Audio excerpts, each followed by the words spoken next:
Hi, this is Dax Kastrin with Elemental Risk Management. And I just wanted to talk about some thoughts, some personal experiences that I've experienced over the last, really my entire life.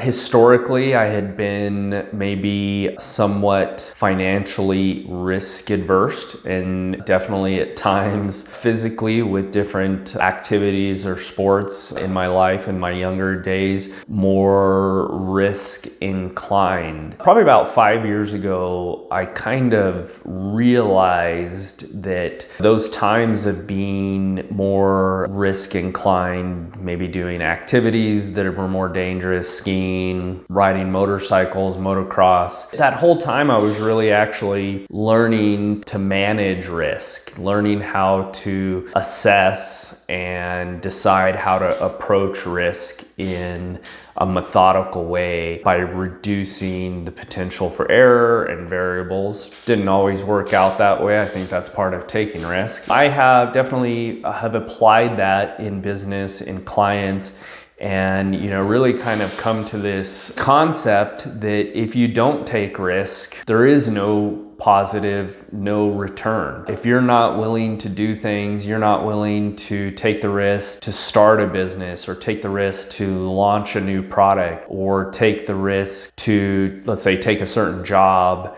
If you're a construction company, there's gonna be no return. If you wanna avoid risk altogether, you can sit at home and watch TV and see if you get any positive return from that, either personally or financially. My thinking is no, quite obviously. With that, understanding your risks. So understanding that if you're in a manufacturing business, what your potential risks are, that you potentially might have, products liability if somebody were to injure themselves using your product. Potentially a product recall. We had a client recently that manufactures food products, and they had a batch of products sitting on the shelf that they found mold to be in. Significant recall and financial loss to them. If you have vehicles that are out on the road, there's a potential for obviously auto accidents. If you have employees that are climbing ladders, making products, potentially create physical harm to them, there's a potential risk for the business. Understanding those risks, avoiding risk when appropriate, when the risk is too high, and then having an appropriate insurance policy that you understand, that you've spent the time with your agent, that you've spent the time